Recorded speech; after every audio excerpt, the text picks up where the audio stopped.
Sitting in the park, waiting for you. Ooh, sitting in the park. Oh, hello, buddy. Sirwalterj Jones Show. I'm he. It is the evening edition. Hey, baby. How y'all is? Come on in the water. It's fine. It's fine. It's fine. It's fine. It's fine. It is fine. It's a romance in the park. Yeah. It's about that time, y'all. I do this every summer, y'all, when it gets warm outside. It's a nice, cool day. I may have to change my glasses because I can't even see what y'all saying. Hold on. I got it. I'm outside in this nighttime, and I don't want to wake up nobody. So let me give some shout-outs here. Dottie, good to see you. Hill and Dottie, I said Dottie twice. Ramsey, good to see you. Molly, good to see you. Hey, let's talk about this. Erica, let's talk about this. Sexless marriage. The sexless marriage. Last year I talked about no more sex. And got a few thousand people to watch it last year. Around this time, out here in the park, and, well, got some people to tell me some of their stories. And we talked about it on this show, right out here.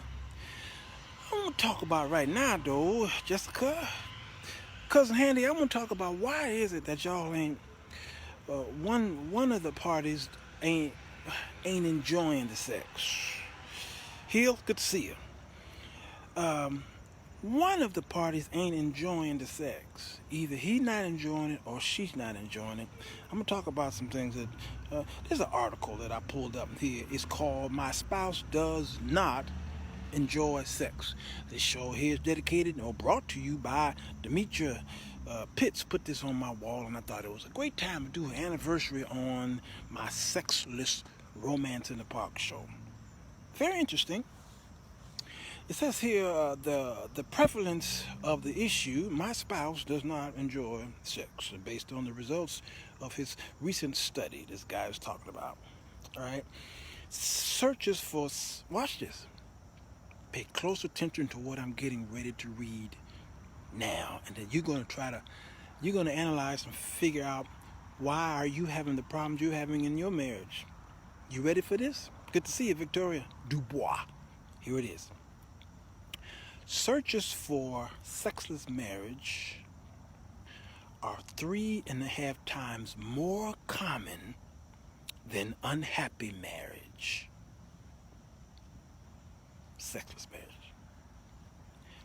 And 8 times more common than loveless marriage. Watch this. There are 16 times more complaints about a spouse not wanting sex than about a married partner not being willing to talk. We got sex problems, y'all. We got sex problems. Did you see that? 3 times more common, sexless marriages. 3 times more common than an unhappy marriage. And 8 times more common than loveless marriage. So y'all said we falling out of love. Well, it's obvious if you're falling out of love, you ain't having sex. But some people who fall out of love, they need to have sex, so they find it safer to have sex with each other than to go out there and get some nookie from somebody else. But 16 times more complaints about a spouse not wanting sex than about a married partners not being willing to talk. Man, that's crazy. What do you say? There's some other stuff here that they talked about, but let's see if we can delve into this. I might use this as some light. I don't know if the bugs are out here. Okay, this is a problem, y'all. This is a problem. Okay, why is it a problem? Well, number one, y'all decided to get married. Who told y'all to get married? Who told y'all to get married? Oh, you decided? And then he decided? Okay, that's cool. Y'all decided to get married. Good. Were y'all knocking boots before you got married? I just want to know.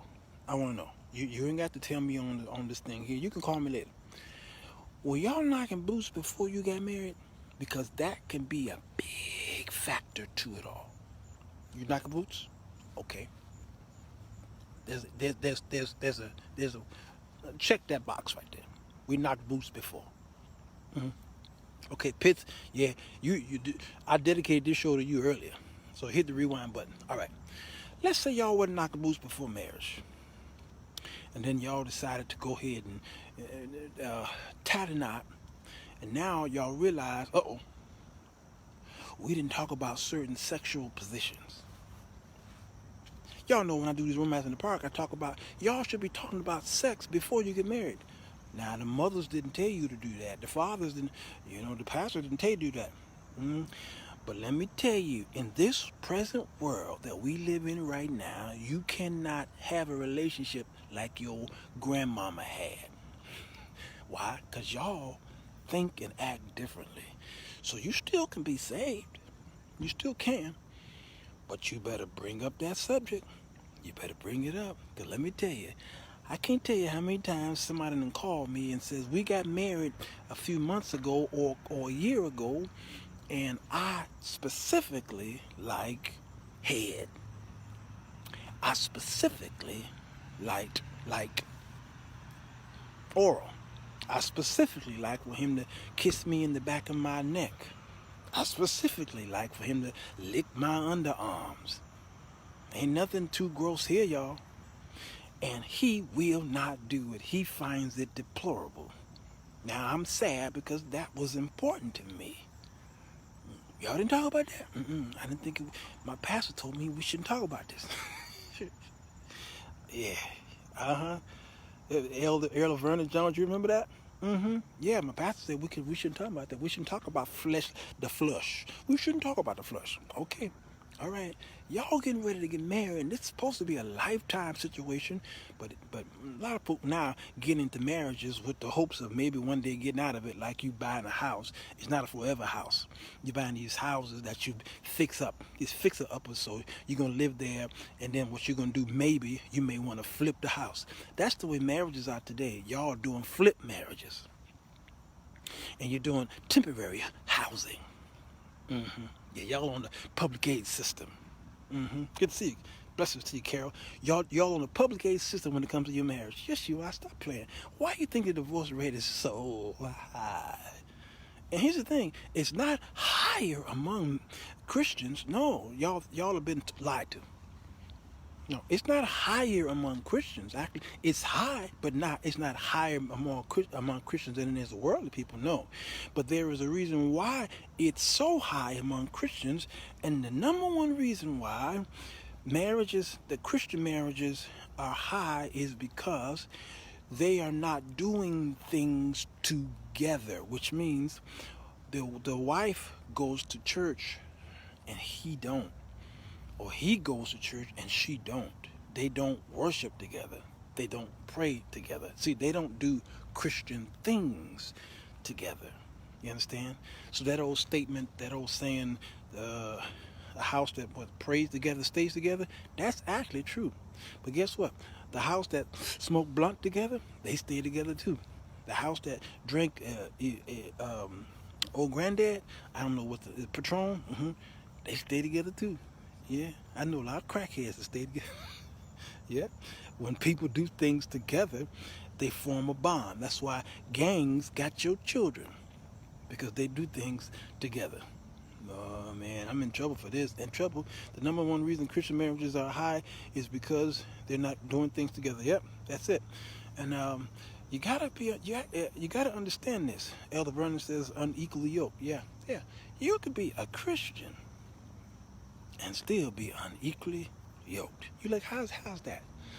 Well, you can take two oxen.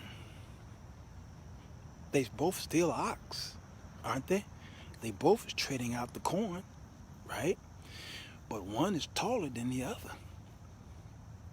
And you put the yoke over the neck, and now you're off tilt a little bit, and it's hard for you to tread out that one line. They both ox, so two Christians coming together sometimes are unequally yoked. All right, so sex is not spoken or talked about or discussed with each other because you're too old to talk about it. We got a problem. So what do? We turn to 1 Corinthians chapter 7 where Paul give this law of a sense. In a sense to say that my body as a man, husband don't belong to my wife. True. All right. And the woman's body don't belong to her. It belongs to me. Okay. Did I say that right? Yeah. My body don't belong to me. It belongs to her and vice versa. Yeah. He said, y'all have sex with each other. Yeah. Y'all keep doing it. Do it often. He says, but take a time if you want to take a recess. You might want to give into fasting and prayer and all these things. Sure, you guys ask for each other's permission because you can't take your body and do whatever you want to with it. It ain't yours. He said, but come back together as soon as you can, or you might not, so that you might not be tempted of the devil. All right, good. But pastors are giving, they're trying to find scripture to give advice on sex. And that's the only place where they go. Only place. As a matter of fact, they always go there, or they go to the place where it says that it's better to marry than to burn. That means burn with passion. That's the only place they could go. The Bible didn't spend a whole lot of time on how much sex you should have, how good it should be. It didn't talk about the positions you should have and all that stuff. No. And God left that up to your knowledge of who you are. Because I posted today or yesterday, know them that labor among you. Well, you need to know your spouse in bed. Number 2, you have to treat your wife as according to knowledge, as you know her, and vice versa, right? Well, shouldn't you not want to do that in the bed, though? How is it possible that you know what she like? You know she like you to lick her toes. You know that you. As a matter of fact, some of you got this excuse that you don't know the. Let me tell y'all something. We all grown folks, right? We grown folks. Okay. The vajayjay is a complex organ. The bed is undefiled. That's right. The vajayjay, that's the vagina. That's the poontang. The poo-poo. That, whatever y'all want to call it, all right? It is a complex organ. Very complex to men. I was having a conversation with a woman today or yesterday, was it? And we were talking about lesbians and sex. Why you think, brothers, that these women leave you for another woman? Huh? You don't think that a woman know her body better than a man do? Okay, the coup de grace. Thank you, David. Yeah. Yeah, it's complex. Why you think these lesbians are having the time of their lives in bed? Poonanny. Y'all crazy. Why? She know her body. She know another woman's body. Her organ is the same organ as hers. But that does not mean that the monogenal, what's that word, y'all? That spot. I'm close. How you spell it? Amber, can you, somebody on here, gonna correct me, help me out. What is that word where it's what is that word where it feels, there's a feeling there? The pocketbook. David Brock, okay? You can't put two vajayjays together and say they're the same. They're not. It depends on the body that it is attached to. So one likes it on the left side, the other one like it on the right side, the other one like it deep. Well, the other one like it on the tip. You understand? It's just different feelings, different strokes, get it? For different folks. So the women know that, and they talk about it. They open with their conversation. Not men. No. So I cannot blame, thank you. I was struggling, Mildred. Erogenous. Yes, erogenous. Now, David Brock, notice how the woman, she understood it. She spelled it out too. It's the erogenous. Because I was talking about monogenous and stuff. Okay? They sneezing in the canyon. Vernon, I need you to focus, okay? So that's the thing right there. That's the thing right there. The the vajayjay on one woman is different than the other. So you marry this woman. Okay, y'all didn't talk. That's fine. You marry her, now it's time to really talk. She says, all right, let's have sex. Y'all start having sex and she's not enjoying it. So she should be vocal. She should be vocal. Say, listen, I need you to touch me here. Take his hand and put it there. Take his mouth and put it there. Do whatever you need to do, okay? But if you're not communicating that to him, he don't know what to do. You don't know what to do. All right, so you fresh in your marriage, you brand new, and y'all found each other's spots, and you're like, you know what pleases each other. All right, good. Y'all having good sex for a few months, maybe a year, but guess what? It's about to get boring. I think this is what's happening in this article right here. It's about to get boring. The zone, yes. Okay, why? All right. Men, sometimes we get complacent. We get, after a while, we like y'all, we start having excuses, giving excuses. We're tired, we got a headache, or we're lazy. She wants it, and we're like, man, I'm not. Especially a man who masturbates while he's married. That part, I can't understand. But you know that there are a lot of men who masturbate while they're married. Why? They're watching porn, okay, and they're getting their rocks off through someone they'll never meet on a television screen. Okay, and then what happens is, if his penis is used to his hand going up and down and masturbating, and then he climax, then that same penis can't be satisfied in a vajayjay. Uh-oh. You deep folk, are y'all still here? In the article, it had already gotten boring. Yes, that's where I'm going, Pitts. That's where I'm going. So he's abusing himself in the bathroom, or when you at work. He might be a hobosexual, So he's at home, he's just playing with himself, and he won't give it to you. There's some psychological things going on there why he's masturbating and he's married to you. Number one, you ain't giving it to him. Number two, he's not enjoying it when you do give it to him, because you're not giving him the pleasure that you want him to give to you. So there's a break in the communication here. So when he abuses his body like that, then the body begins like a drug. It begins to grab a hold to that drug. So if you try to put something healthy in it, it rejects the healthy and it wants the poison.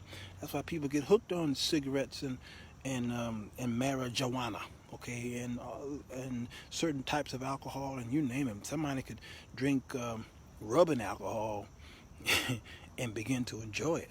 All right. So a man who abuses himself through masturbation, the body gets used to him only being satisfied or to climax with his hand, and so he can't be satisfied when he's in his own wife. That is the harm and the abuse that's attached to porn. All right, so let's assume a man is not doing that. He's not abusing himself like that.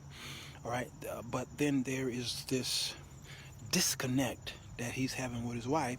Somebody's not enjoying it. So why are they not enjoying it? Well, there's many factors. Number one, somebody got fat.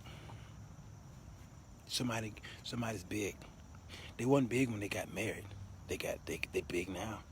And so how many movies has been written about a person getting fat, and now the man is usually the man is not attracted. But in many cases, I have noticed that the women have talked to me about their husbands obese now, and she can't enjoy him anymore, because with the obesity comes a small pecker, or John, or Peter. They got a lot of names for the penile system. So things get smaller, the belly's in the way, fat in the way, and you can only do one position. All right, things like that. I can't find it, Walter. He shrunk. I can't find him. Things like that. So we have that issue. So he may need to consider losing that weight so he can please his wife. The wife is the same way. She gets fat. She gets obese, and now he got to find a way to find it, and he can't. So he can't do it missionary style. He can't do it he can't do it doggy style. It's just the way y'all used to do it. So he's got to do it on the side. He got to find a way to get to the canal. All right, I'm trying to find clever ways around this, y'all. Okay, all right. So the meat is in the way. A small package is not going to work. No, it's not. All right, so she's got to lose some weight, but he's got to be compassionate enough. He's got to be educated enough. He's got to understand why that weight is piling on, and it doesn't always mean that she's eating, because fatness does not always come because a person is overeating. I mean, I know vegetarians and vegans that are obese. All right, how could some tree limbs cause a person to look at an elephant? It doesn't eat meat, but look how fat it is. Look how big it is. Look how bony bones and it is. Look how much muscle it is. All right. So what is doing this? Could it be some thyroid issues? Could it be some issues, medical issues? So you've got to be considerate and try to figure out why this is happening, and get her the help that she needs. All right, if you can help her in that situation. Outside of that, if it is an eating disorder, then you need to help her with that so that both of you can be pleased. All right? Okay, now, that's people who are getting fat. But what about the people who are getting smaller and skinny? But that goes back to not doing things together. It sounds like they need to exercise together. Yes, because, Pitts, when you do that stuff together, you find yourself both getting to a place where you are enjoying the travels. Oh, see, y'all, I don't think y'all understand that. You know what? When I took my family to Disney World was enjoyable, but the excitement was us traveling to Disney World. The journey was so exciting for my family. All right? For my children. They loved it. It's that expectation of getting on that airplane. My kids had never been on an airplane before, and going in the air and coming back down and going through the escalator and going, checking in, getting to rent a car, going to I rented a condo, and going out to eat. All the excitement before we even got to Disney World. So you couples who are trying to have a better sexual life, the journey to it is like sex. Okay, so let's assume that you're trying to lose weight. You're losing weight. I'm sorry, you're too small, you're too skinny for your mate to enjoy. Because you married each other and he or she was 150 pounds, now they're down to 99 pounds. What's going on? Need to analyze that. You need to treat this the same way you treated him or her when they gain weight. You got to have the same mentality when they begin to drop weight. I was married twice. I told y'all. Go to my book, The 4 Women That Men Desire, on Amazon. Just type in Sirwalterj. There ain't but one author in the whole country with that name. All right? But I talked about in that book about, well, did I mention this? I will be in my books coming. That one of my wives began to lose a lot of weight, and she was down to bone. So during sex, all I felt was bone. All I felt. And it was turning me off because I was used to the wife of meat. I had a wife of some meat. Now she wasn't fat, but she was at a certain size. She was a petite woman, but petite doesn't mean skinny. It just means she's small in stature. And I enjoyed her until she started losing that weight. And I literally was feeling her bone. And then I had to realize that the reason why I'm feeling her bones is because she's not just losing weight because she wanted to diet. She was losing weight because I was taking her through stress. That girl was going through depression. And she was just dropping weight. My first pastor told me, even a dog don't want a bone. You see what I'm saying? And then we separated, and that just made things worse. And so then I began to court my wife all over again. She left the house, took the kids. So I began to court her again. I began to sing songs to her, and we went out to dinner and movies and all kind. I would write her a letter, and we would pray, and stuff like that. And that girl's meats began to come back on her body. Sure did. And we hadn't had sex, and it felt like a couple months because we were in that fighting period. But when I went back and I remember telling my parents, I'm going after my family, I'm going after them, and I chased my wife. I chased her, and I got her to move back into the house. And when she moved back into the house, we were a little nervous about sex. But when it happened, I felt my wife, I felt the meat back on her body, because prior to that, she was the last woman that I slept with. So I knew what bone felt like. 60 days later, we were having sex, and I felt meat, and it turned me on. Yes, it did. Yeah, it did. I'm telling y'all my stuff. Don't tell nobody this, y'all. Don't tell nobody these things.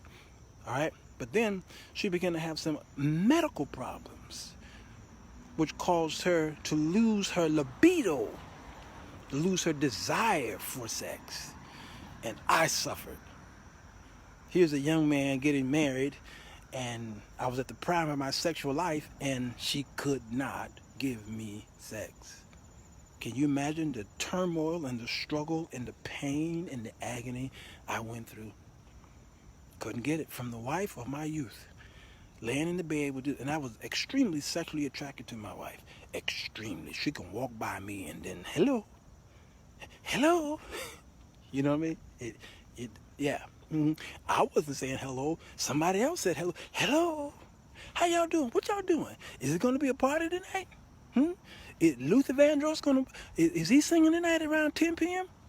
Is it Anita in her baker? Is she coming back tonight? That wasn't coming from my mouth. That was somebody else saying that. Hello? I could smell her bath water. I smelled her perfume. I smelled the chicken from her clothes because she had cooked. Yeah. Hello? Okay. But I knew wasn't nothing going to happen tonight. Why? Because my wife was sick. And she was going through these medical problems.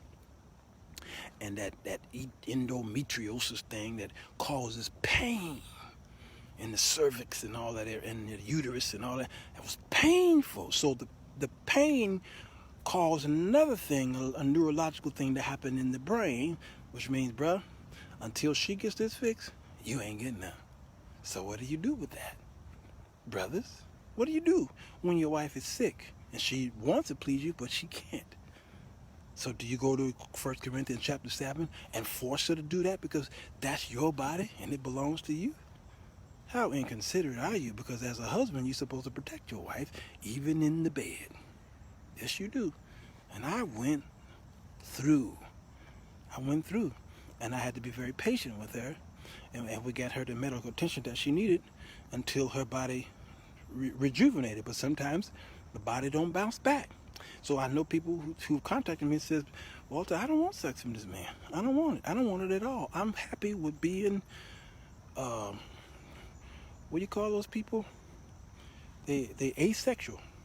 I'm happy with being asexual. I'm like, how you gonna be married to this man and you acting like you single and asexual? You don't need the sex. I said, you're killing that man. She said, I don't know what to do. I don't want it anymore. I don't want it not just from him. I don't want it from anybody. That's torture, y'all. So that's another show. Okay? So there are people who are skinny who need to put some meat on their bodies, and you've got to be considerate. You've got to understand. You got to know what to do. Don't be ignorant and not go to the internet. Go to YouTube. Ask for counseling, things like that. Some of y'all want to always fix your own problems, and you find yourself fixing your stuff into a bigger hole, a deeper hole. And it might be somebody else's hole, the next door neighbor's hole. You in the next door neighbor's hole. So this article was talking about he or she doesn't enjoy sex anymore. So the man was frustrated that his wife didn't want sex from him anymore. And he listen, the worst thing that a wife could do is to reject a man in bed. And he knows she's rejecting him by giving him sex. Did that make any sense to y'all? Mm-hmm. You just rolled past where today, Tiffany? What are you talking about? By this park here, the Surgeville, and you didn't call me and say, I'm in your area? Okay, The worst thing you can do, you know what the thing that made me cry every night is my wife's sexual rejection. When she didn't want to cook for me, that didn't make me cry. When she didn't want to clean the house, that didn't make me cry. When she made me wake up at 1 and 2 in the morning to change Walter Jr.'s diapers, that didn't make me cry. Nothing she did or said made me cry until it was bedtime. And at bedtime, I done worked all day. I done sweated for 10 hours. I worked long hours, okay? And she cooked me a good meal sometimes. And then I got in the bed with that fine body. Again, she was the wife of my youth, and she was fine. You understand? My wife was fine, and she had a fine brown frame. And we laying in the bed, and somebody saying, hello, are we going to party tonight? That wasn't my mouth saying it, you understand? Hello, what's going on? And she lay in that bed, and sometimes she put on that lingerie, the one that I really like. That red one, I really like the red one. I mean, why would you do that to me? Right? And then lay there and turn your back and look at the TV, and turn your back to me. Now she's got a backache because I'm next to her, and she's Pocahontas. Hey, you young folk, y'all need to go to bed. Y'all need to go to bed, because this grown folk talk, okay? And then just go to sleep. That happened night after night after night. And I cried night after night after night. I had to get up and walk around. I didn't do all that masturbating stuff, because I'm like, why waste my seed when she might wake up. Her body might just wake up right now. Her body's gonna wake up, and then she's snoring. Oh man, I guess I gotta wait till 6 a.m. because sometimes back in the day she used to wake up at 5, 4 in the morning and give me some. So I banked on that. I wasn't wasting seed. But then I'd cry. Because here I'm a young man doing it right. I got married. And I want sex from the woman that God gave me, or at least allowed me to have. Y'all see how I spend that? And she not sexing me. And I cried that night. That is the worst feeling. You wives out there who listening, that is one of the worst feelings a man could feel, is to be rejected. Why? Because sex means one thing to him that it don't mean to you. That is his connection to you. That is his outward expression to you. That is his outward expression, and you gotta let a bull be a bull. And when you take these animals and cage them, then have you ever seen a caged animal go crazy? Early Morning Love, sang Lou Ross. Yeah, you can't cage the animal. And I talked about that in my book, in the section of Song of Solomon, how he and her had this conversation. Solomon and the Shulamite woman had this conversation, and about how she wanted him to express his wild love, meaning you don't tame the wild gazelle and the bull and wild horses and all these stuff. Let them roam free. She was saying he needs to be free. And that's what the marriage bed was supposed to be. Let him roam free, be wild, because God made the man a wild beast. But he put you on this earth so that you can tame him just a little bit, but help him with the wildness. Keep the wildness at home. Yeah, so you satisfy him at home. He go outside and all these women are after him. He was like, girl, please, you can't do nothing for me. My wife just took care of that about 4 a.m. Pitts just said it. Lou Rawls sang it to us. What? You try to hit on me on the job? Girl, please. My wife took care of that this morning. I don't need you right now. And when I get home tonight, I'll probably get it again. Now, those are happy marriages. Those are marriages that are working out. But some of y'all are having some problems in that bedroom. Okay? So don't think because you're young and y'all boning each other every night that's going to continue forever. Unfortunately, in some of y'all's houses, that just might stop. All right? And the man is at his prime. The woman's prime ain't got there yet. You young folk out there, let me tell you. You brothers out there who are enjoying your wife and y'all in y'all 20s, and she just having a great time with you, that ain't her prime. She enjoying it. You on your way down. She on her way even up. She's going from glory to glory to glory. Yes, sir. She's on her prime. Some women's prime is in the 30s, some in the 40s, some women's prime are in the 50s. That's why you got these young men, you got these cougars out here going after the young men. Why they cougars? Because they understand these young men are in their primes, in their 20s and maybe young 30s. But her body don't stop ticking. It just continues. Did you express your feeling to her, Brian Tucker? I sure did. She heard my pain. But so you got to understand, also, Brian, I was young, and I did some foolish things as well, so it was difficult for me to express myself the way maybe a counselor could have advised me to express myself. But I did express to her quite a bit. But I think I could have expressed it to her in a better way. All right? So she felt bad. She felt bad, but you can't turn a button on and make her feel horny for her husband. You just can't do it. If her body is in pain and it's working on the mentality and the libido's gone, you can't force a person to do that. You just can't do it. Oh, hindsight. If I could just go back and do that all over again, I would know what to do. Joe Hill, bless it to you. So what I missed? Oh, man, you missed a lot. Yeah, I needed you on this subject. Okay? All right, so there's a problem. Some of y'all are giving some bad counseling. Some of y'all are giving really bad counseling on what to do. Bad counseling, man.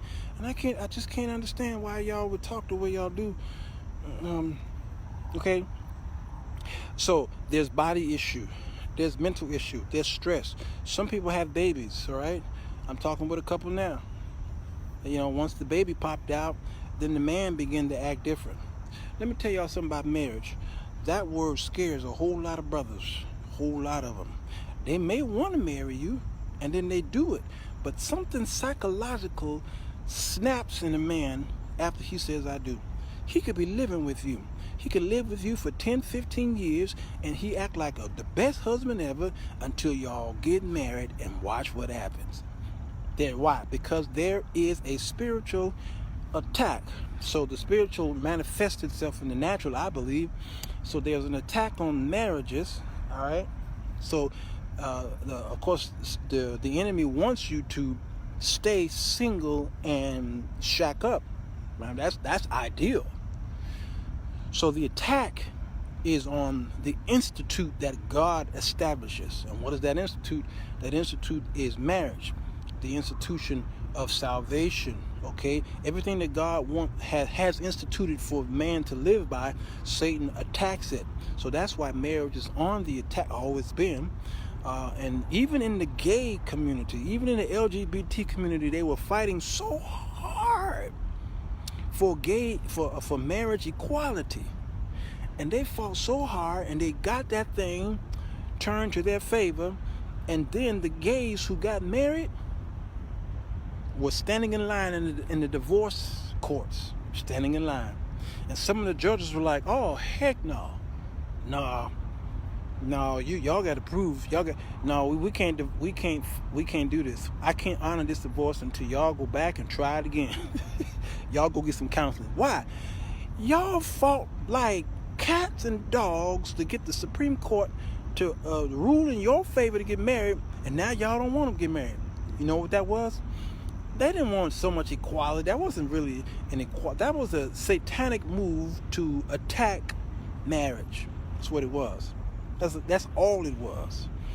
And two gay people act just like two straight people when it comes to loving each other. They fight like us. They separate like us. Now they divorce like us. That's just the way it is. Man is man. No matter where you put him, he's still going to be a man. Even if you try to change his sex. Okay, he born a man and he wants to be a woman and vice versa. It don't matter. How he was born is how he going to act. How he is. His nature is still there. The nature of a man will stay in him. Even these women who become, y'all call them dykes, okay? These lesbians, all right? Or these transgenders or whatever you want to call them, okay? These I can't go there because this ain't a gay show. Sandy K show. All right. I'm just trying to tell y'all about the nature of man. It won't change because you change the outward core, because you tuck the penis in, okay, and because you might have cut it off, or you might shot him with some hormones and have his breast to grow and have his voice to be high. I don't care what you shoot him with and how much implants and tucks and all that stuff. No, the nature of the man or the woman is going to come out regardless. All right. So what is the fix? How do we remedy this? So we can't go to scriptures to talk about how often you should have sex, other than 1 Corinthians 7. Somebody went to Romans chapter 10, I think it was. Okay.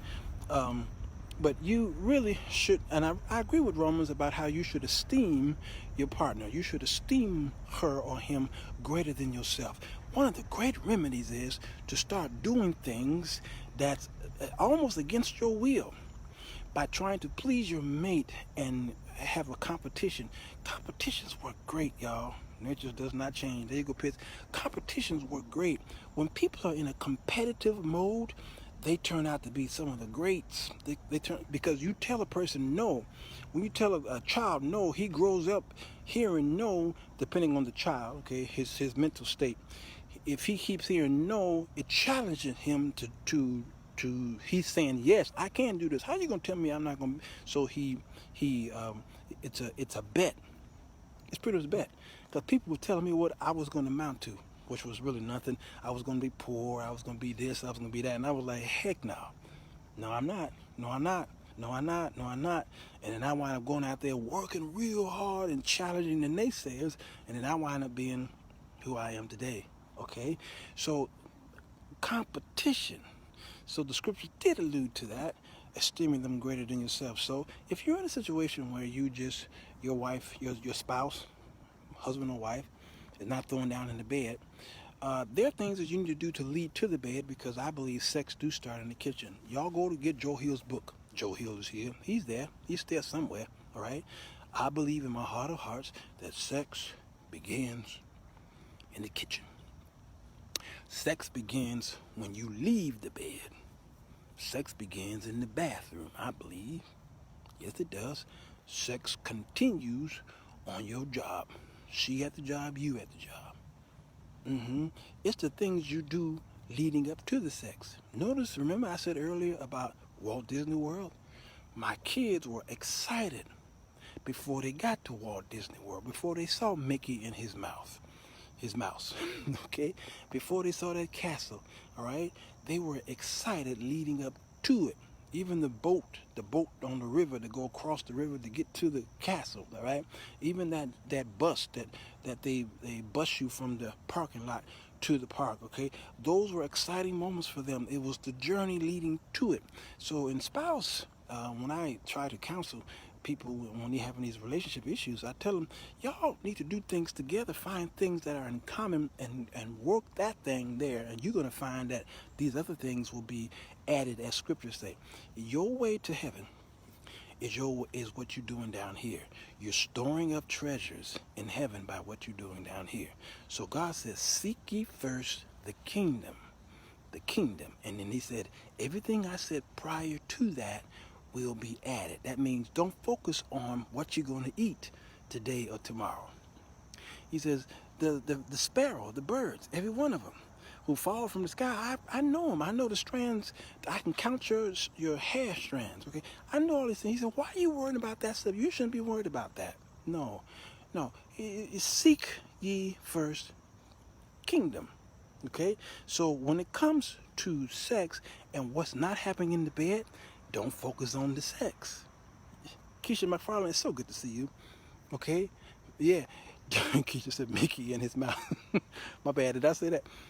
Don't focus on getting the vajayjay, brothers. Don't focus on that. All right? What you need to do is wake up that morning, go down there to the store and buy some candles. And then maybe you need to cook. If you don't know how to cook, learn how to cook. Maybe you need to buy some tickets to the ball game, or to the movies, or to the skating, or take up dancing. She take her back into her childhood.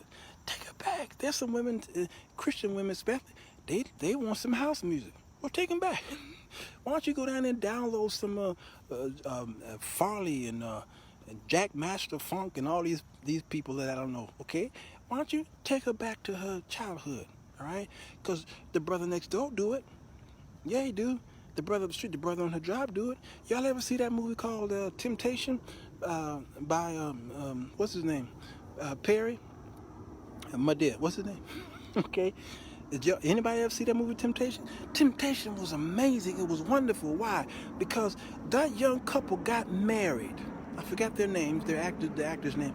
They got married, and his way of asking for sex is, "Hey, we're gonna do it. We're gonna have sex," and she'd go ahead and have sex with him. And then the next day, "Hey, let's have sex," and then they go in and it became a chore for her. So she went to work. She was a receptionist. Okay, it's a sad movie. But I caught that middle part. What led to her destruction is when she was on her job. When she was on her job, this man who was wealthy, he would come to the job and he'd tease her.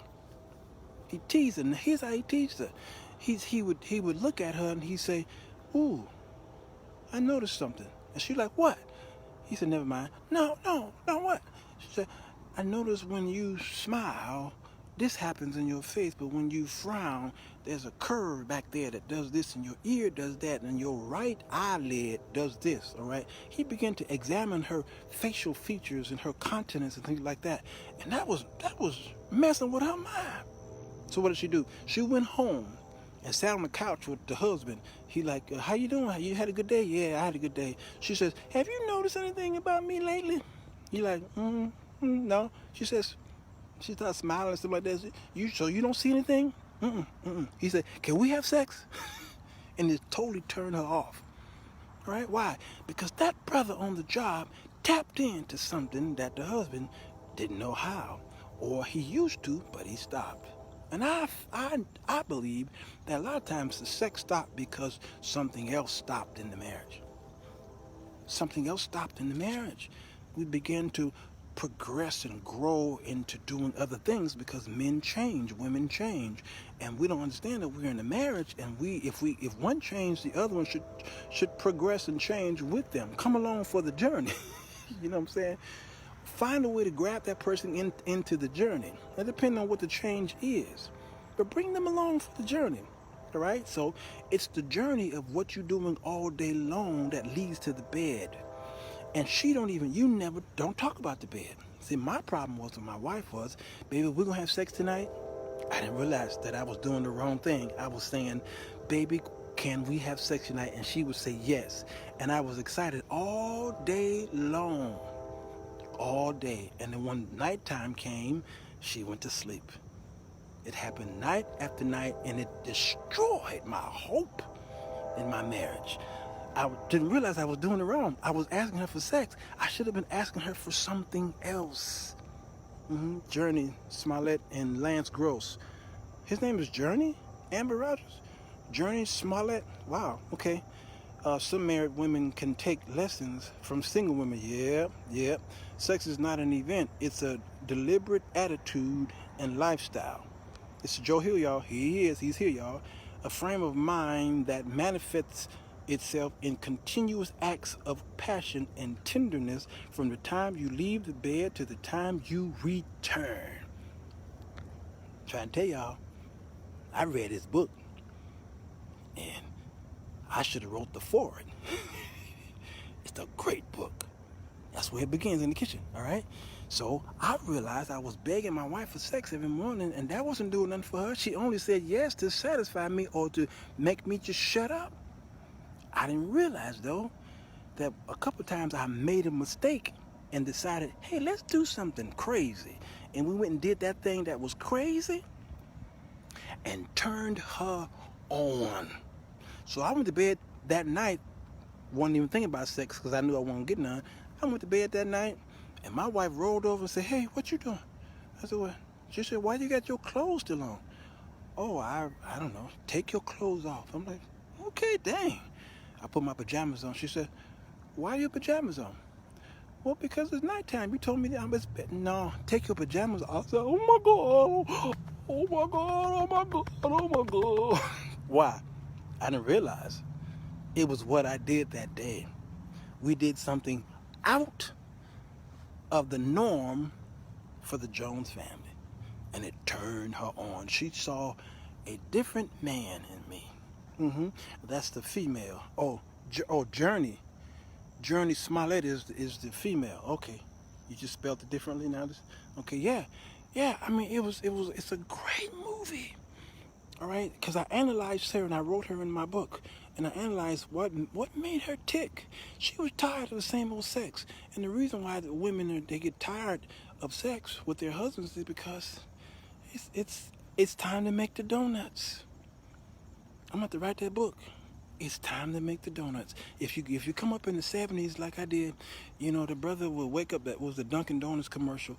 Every morning he'd get up and his alarm go off. It's time to make the donuts. He in the shower. It's time to make the donuts because he had to be at Dunkin' Donuts early to make those donuts for the people who were on their way to work. He was always tired. Notice the actor. He was always tired in that commercial. And that's the way sex is to a lot of wives out there. It's time to make the donuts. Why? Because you focus on that. It should be like Joe Hill said. It's a spontaneous thing, but it is something that is ongoing. It is the process of ongoingness. That means everything you do before you get to the bed is tantalizing. A simple call throughout the day. The normal thing that's romantic to what we think is romantic is sending flowers and candy. Well, after a while that gets worn out too. But there are some wonderful things that humans have created that can every day you can do something that causes humans to feel like it's brand new. It's like the Word of God. The Word of God, when you read it, some of you have never, I believe most of you have never read every word in the Bible. Most of you have never read every word in the Bible. I know you haven't. I was in my 40s before I finally went and read the whole Bible. Prior to that, I was stumbling upon scriptures that I had never known was there. I was shocked it was even there. I was like, oh my God, it's been sitting in my house all this time. I never knew that was in there. I remember I stumbled upon nocturnal emissions in the scriptures. I was like, wait a minute, is that what I think it is? The Bible was saying, if a man have a wet dream and he spills sperm on the bed, I'm like, they was doing that back then. It says he's considered unclean and he's I'm like, what that? If a man is having if a husband is having a fight with another man and his wife goes down there and grab his balls, okay, grab the enemy's balls, okay, to stop him from fighting, the Bible says, cut her hand off. Yeah, I mean, some of the craziest stuff. A woman was raped by all night long by these men, all right, and the man who was in there asleep while she'd been raped all night. This was his concubine, and then he finally woke up that morning and said, all right, he saw her on the porch just laying there lifeless. He said, all right, let's go on our journey, and she wouldn't move, and he realized she was dead, so he took a knife and cut her up in 12 pieces and shipped her, put her on the Amazon and UPS and shipped her bodies to the 12 tribes of Israel. All these crazy stories. And I'm reading these stories and I'm like, wait a minute. This is actually in the Word of God. I never knew that. Then I realized there's some good stuff. Why am I buying these novels when I got the Word here? So that's the way the relationship should be. It should be a journey. You should be able to do different things and even do the same things but switch up every week, and it becomes brand new to you. Like the Word is brand new. You've read certain scriptures all your life, and then you have an issue today and you decide to read a particular that same scripture depending on the need that you have today, and that scripture becomes brand new. It's amazing. And the Word of God is the only book I know that does that. But some of you could watch a movie several times a year and it's still like brand new. Can y'all tell me as I close this down, what time is it? 54 minutes. Can y'all put in the comments what movie can you probably watch every day for 1 week? tell me, as I close this down, what movie would y'all watch and enjoy it Monday through Sunday and enjoy it each day? My list would be Shawshank Redemption, probably Forrest Gump, probably Where Art Thou? Was it? Brother, Where Art Thou? Probably Color Purple. Amber says Fiddler on the Roof. Yes, that's one. That's one. Um, Gosh, the musical called Chicago. Yes, Davita Barnes. Ray. Oh my God, Ray. I can watch it every day and not get tired. Daphne said Color Purple. What are some of y'all's choices? The Notebook, or yes, Shawshank Redemption, Love and Basketball. I never seen Love and Basketball. I never seen it. I'm gonna have to go to Netflix. Distinguished Gentleman, yes. Pitts, A Few Good Men, yes. A General's Daughter. What's that gangster movie? Um, what's that gangster movie with the good? Was it? What is it called? Good Brothers, Good Men, Good. What is it called? The gangster movie with Ray Leo 80, whatever his name is. Okay, that crazy movie. Um, Bruce Almighty, Joe Hill, really?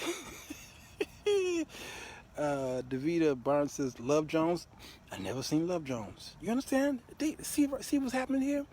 These movies here. How is it possible that you can watch these movies? Al Capone movie. Yeah, Goodfellas. Thank you, Amber. Goodfellas. I can watch Goodfellas every day and not get tired of that sucker. And then find something that I didn't realize. Or here's the thing about these movies: you can watch these movies every day, and think that you never saw that part in the movie before, but you did. You forgot. That's the way the Word of God is. You read it before, but it became new all over again. Players Club, Michael Campbell. Never seen Players Club. He crazy. Face Off. Yeah, Face Off was a good one. Face Off was a good one. How is it that you can watch these movies, but you can't watch your woman or your man like this and enjoy them every night? Why? Why is it that we can take pop culture more serious, or it becomes more attractive to us than the wife or the husband that God gave us? How is that possible? Fences, Daphne Carter, another remake that I didn't see. I didn't see the original nor the remake.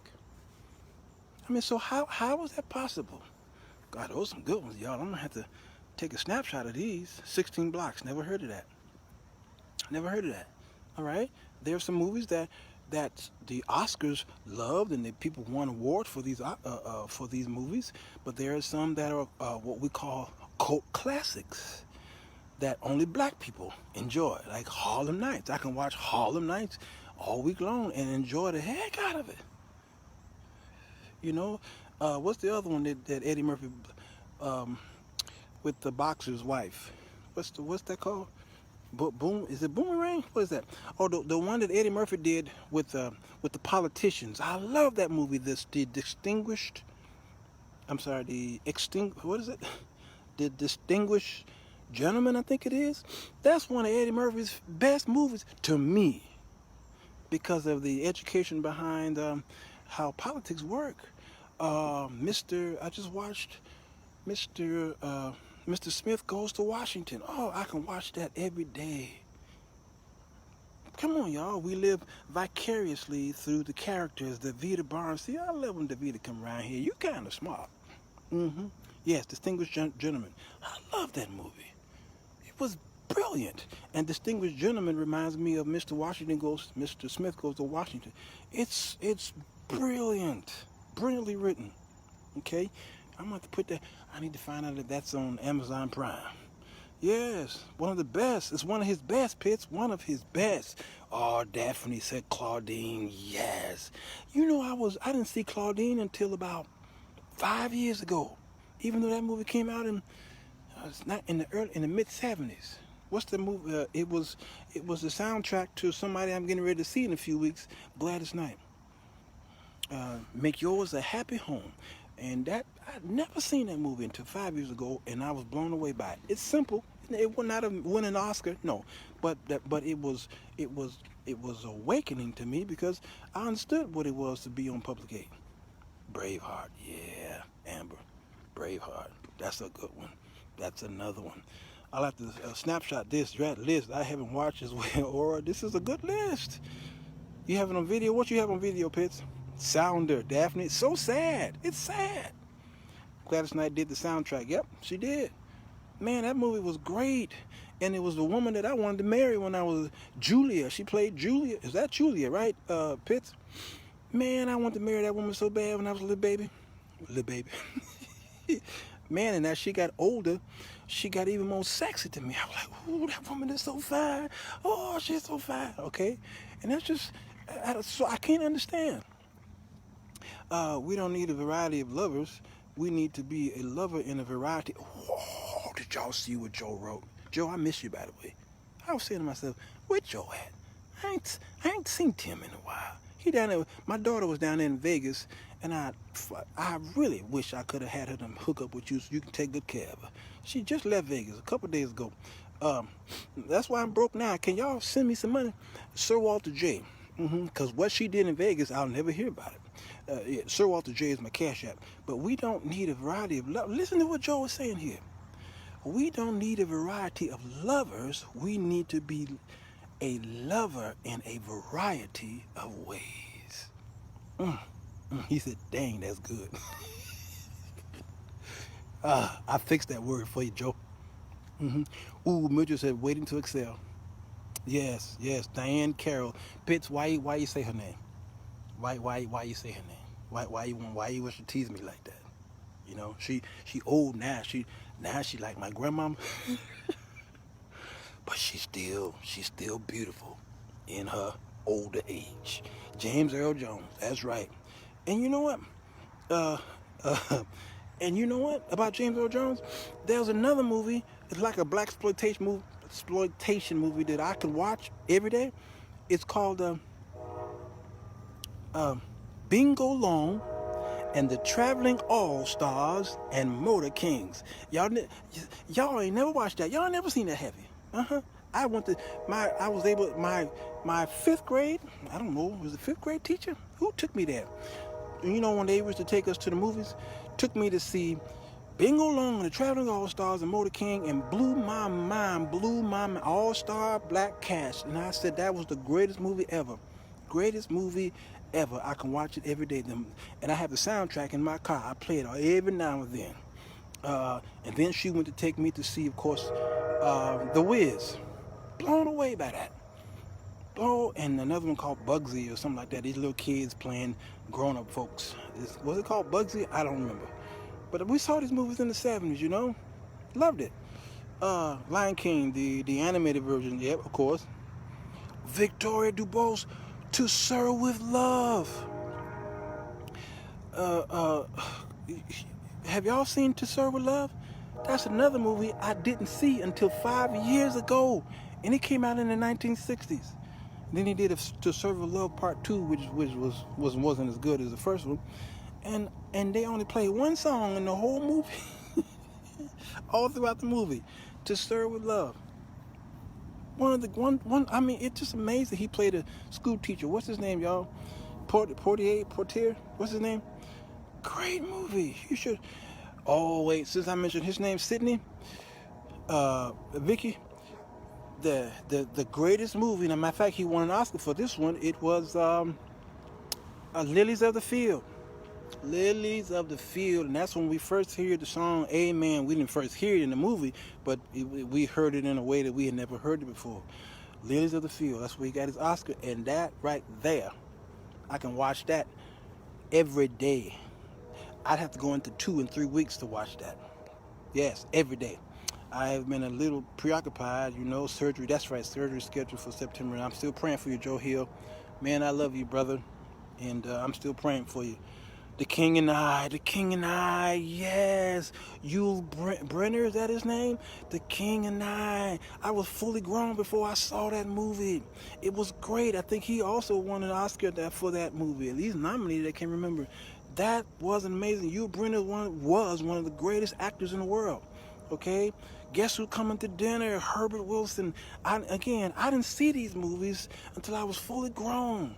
I didn't see Guess Who Coming to Dinner, all of it, because, when you're coming up, you always see parts of the movie. You'll wake up, maybe you were in the living room or in your bedroom. Well, you really couldn't have a TV in your room until you got a certain age. But I would go to the TV, and there was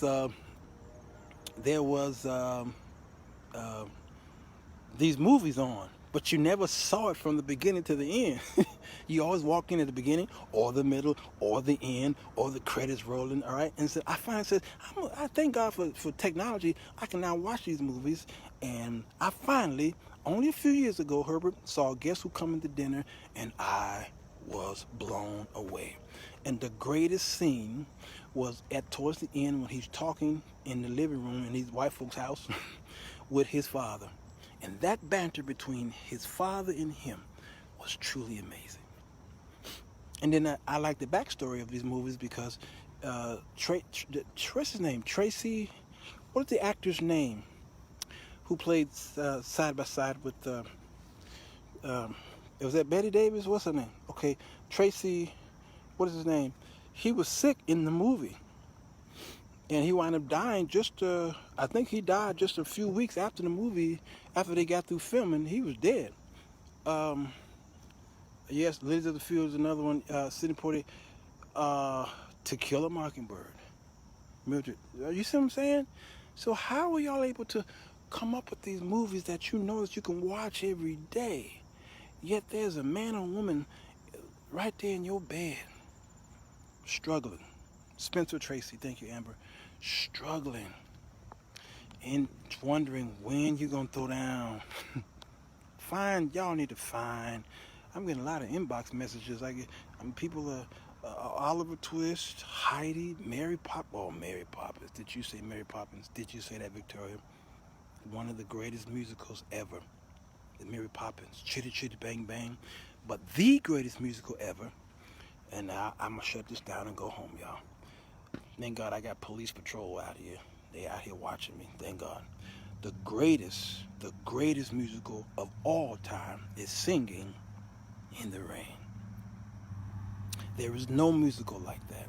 Every song is brilliant. Every step, every tap is brilliant. That movie and the one he did in Paris, American in Paris, the greatest. And that's if you're married. Single folks don't typically have that issue. I wonder why. What issue you talking about, Pitts? Because I was over talking. Betty Davis, Voyager, yes. Glenn Ford in Ransom. The Grapes of Wrath. Yes, this is good.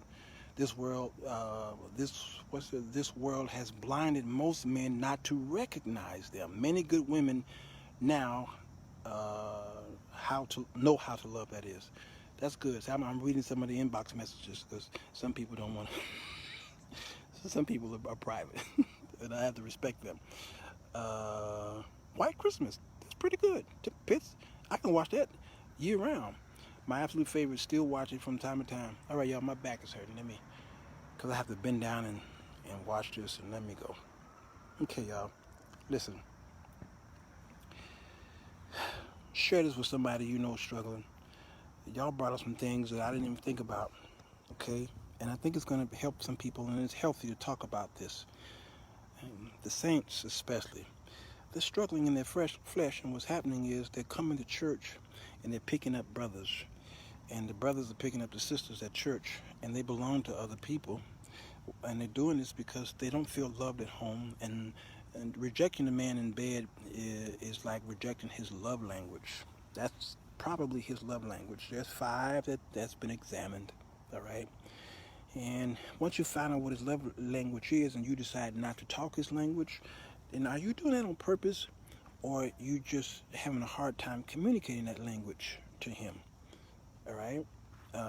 You sitting on the couch watching a movie or a ball game with him could be like sex. It's a communication. You don't even have to say anything. The fact that you just want to be there while he watched the game is emotional connection for a man.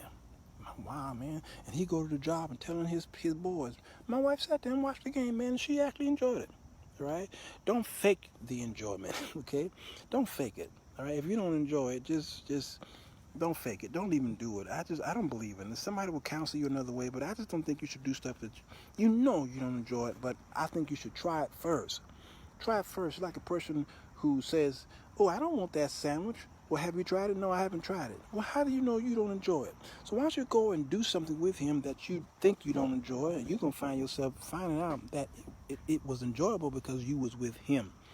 Last year, I remember a year ago, I talked about a woman who wanted to do doggy style. Well, her husband wanted to do doggy style, but it hurt her to do doggy style because her vajayjay was positioned in a certain way that made her, it was painful to her. And so he wanted it. That's something that he wanted in his wife, but she found it painful, and it hurt him because that was a position that he wanted. You can't judge a man because he wants a certain position with his wife. I can see if he wanted that position with another woman, but he wanted it with you. So I told her, hey, you know what? Can I talk to him? Can I talk to him? I said, because I may be able to tell him something. I said, before I talk to him, let me talk to you. I says, why does it pain? And she told me she think it's because her vajayjay is the position. I said, okay. I said, why don't you let him work his way to it? Why don't you let him work his way to it? You know, work his way around it. How? I said, I can't show you. If I don't want to come over there and show you. That would be unethical. I said, so let me talk to him. And I talked to him. I said, here's one thing. Let's talk about your anatomy. Now here's something that men don't want to talk about. Can you see yourself talking to another man about your penis? That would be awkward, wouldn't it? Mm-hmm.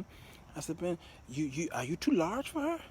He said, no, I think I'm normal size. I said, okay, because I said your length could have something to do with it. I said, but then sometimes it's not about the length. Y'all women always say it's not about the size of the boat, it's about the motion of the ocean or something like that. I might have got that wrong. I said, so I think your motion in your ocean is incorrect. I said, because at least you can experiment with doing it this way. Why don't you try it this way? Why don't you hold it this way? Number 3, go on YouTube or go on Google and get a schematic. I says, there's an old biology book that you may have from high school, and go in the middle of that book, your biology book, where there's a translucent page. Translucent page. I said, you didn't go to high school? Yeah, all the biology books had it. It had the anatomy of man, a woman and a man, and it was that see-through page, translucent. Y'all know that page I'm talking about? And it showed you her body parts and her fallopian tube and all that, and uterus lining and all that stuff. I said, yeah. He said, okay. I said, now you go to that page, all right, and then you open it up and you look at how her body works. And there's also in that book where it shows the penis inside the vagina. He says, oh yeah, I see it. Yeah, I said, yeah, all of them had it because the brothers masturbated to it. Yes, they did. Okay, I said, so look at that. Now look where the head is, and look where. I said, okay, now there was a book called The Joy of Sex that was in many houses back in the 1970s. All right, and early 80s. Yeah, all of the pastors had that book. Yeah, they did. All the missionaries had that book in their house, The Joy of Sex. Yeah, it was a book about that thick, and it was a caricatures of a man and a woman having sex in different positions. Yeah. You might want to pick that up. Learn that woman's body. Learn her body. Because what y'all doing is you can't be buck wild on your wife like you did with these other women, because her body schematically is positioned in a different way, and you got to show compassion. And then y'all talked your way through this position. And they did. They tried it. The way I insisted that they tried it. And eventually, one day she called me. She says, Walt, yes. She says, let me tell you something. I don't know what you told him, but that pain that I used to feel, she says, I don't feel that pain no more. What is he doing? She says, I don't feel that pain. Not only do I not feel that pain, but the position that was my worst, that position is now my favorite. I love that position. And he is so happy. He is so happy. I said, yeah. I said, I looked up. I said, because, yeah, this doesn't always work with couples, because it could have been a medical problem. He could have been doing some damage to you. So that the Lord must have stepped in. Or either I just had some good luck, and I don't even believe in luck. All right? So you got to try these things to please each other. So you experiment on each other's body. It's yours. Why not? It belongs to y'all. Do it. And don't send me no pictures. Just testify of the goodness of God. I gotta go, y'all. I love y'all. Hit the share button. And let's talk about this again, not tomorrow. Because these romance in the parks be wearing me out. Good Lord, be wearing me out. Be wearing me out. Let's talk about this another day, okay? And you on YouTube, hit the thumbs up. And go buy my book, The 4 Women That Men Desire, on Amazon.com. You can download the ebook as well. All right, I love y'all. I was about to call Alexa's name. Alexa ain't out. Alexa.